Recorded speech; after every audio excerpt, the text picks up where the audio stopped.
बद्रीनाथ, केदारनाथ, यमुनोत्री और गंगोत्री कपाट शीतकालीन के लिए बंद होने के बाद सभी चारों धाम को पूजा उनके गद्दी स्थलों ऊखीमठ, पांडुकेश्वर आदि स्थलों पर पूरे वर्ष जारी रहती है, जिनकी यात्रा के लिए शंकराचार्य अभिमुक्तेश्वरानंद द्वारा पिछले शीतकालीन चार धाम की यात्रा शुरुआत की गई थी।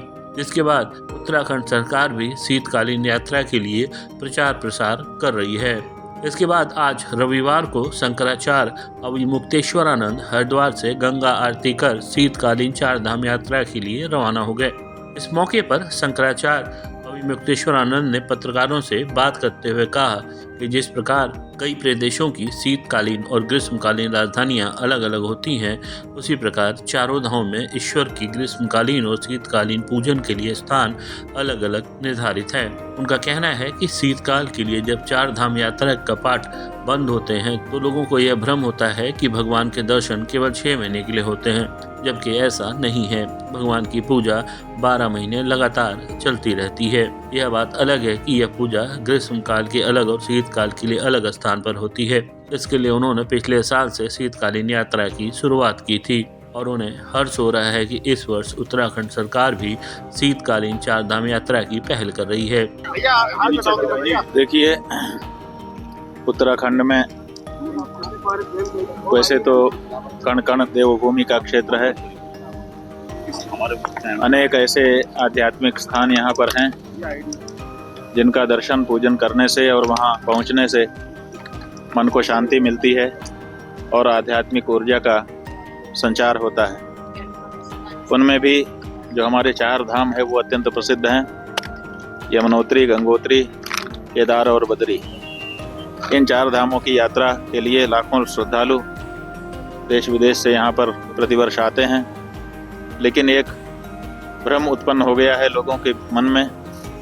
वो ये कि जब ग्रीष्मकालीन स्थानों पर पूजा पूरी होकर के पट बंद होते हैं तो उसका समाचार आप लोगों के माध्यम से पूरे देश विदेश में जाता है। लोग समझते हैं कि पट बंद हो गए, अब दर्शन नहीं हो रहा है। लेकिन सच्चाई ये है कि भगवान की पूजा किसी एक दिन भी बंद नहीं होती है। हाँ, जैसे किन्हीं देशों में या किन्हीं प्रदेशों में शीतकालीन राजधानी अन्यत्र होती है और ग्रीष्मकालीन अन्यत्र होती है, उसी तरह से भगवान की पूजा के स्थान ग्रीष्मकाल में अन्यत्र हैं और शीतकाल में अन्यत्र हैं। ग्रीष्मकाल में ग्रीष्मकालीन स्थान में पूजा होती है, शीतकाल में शीतकालीन स्थान में पूजा होती है। पूजा प्रतिदिन होती रहती है, वर्ष भर ये यात्रा चलती है। लेकिन भ्रम उत्पन्न हो गया था जिसके कारण लोग ग्रीष्मकाल में तो इतना अधिक संख्या में यहाँ आते थे कि जगह नहीं मिलती थी और फिर 6 महीने तक यहाँ पर बिल्कुल लोग आते ही नहीं थे। तो हमने सोचा कि इस भ्रम को तोड़ा जाना चाहिए, इसीलिए पिछले वर्ष शीतकाल की चार धाम की यात्रा हमने की और हमको बड़ा आनंद हुआ। हमने अपने अनुभव लोगों से साझा किए। उसके बाद यहाँ के लोगों को भी इस बारे में ध्यान आया और अब बहुत सारे दूसरे लोग भी इसके साथ उत्साहित हुए हैं।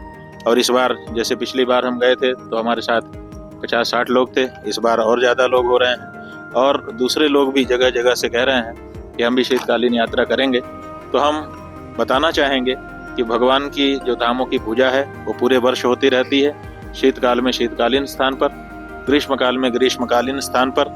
उस स्थान विशेष की यात्रा करने से चार धाम की यात्रा का जो पुण्य है वो शीतकाल में भी मिलता है और ग्रीष्मकाल में भी मिलता है। और अब तो यहाँ की जो सरकार है, यहाँ के जो मुख्यमंत्री जी हैं, उन्होंने रस लिया है, रुचि ली है और सरकार को भी प्रेरित किया है।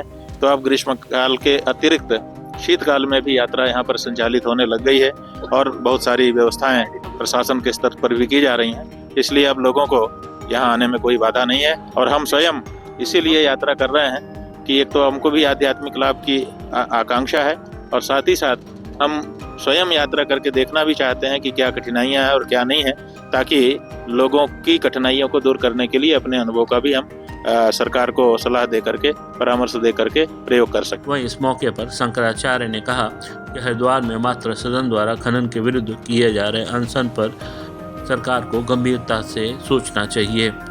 खनन कार्य पहले रोक दिया गया था, फिर क्यों खोला गया? क्यों संतों को खनन के विरुद्ध अनशन कर मरने के लिए विवश होना पड़ रहा है? उन्होंने कहा कि यह सब तत्काल बंद किया जाना चाहिए। शंकराचार्य ने बांग्लादेश के हालातों पर बोलते हुए कहा, जिस प्रकार सत्ताधारी पार्टी कार्यकर्ता देश भर में प्रदर्शन कर रहे हैं और सरकार चुप्पी साधे हुए, यह दुखद है। सरकार को अविलंब इस पर कार्रवाई करनी चाहिए और एक ऐसी मिसाल पेश करनी चाहिए कि पूरे विश्व में अगर हिंदुओं पर कहीं भी अत्याचार होता है तो भारत सरकार उनके साथ खड़ी है।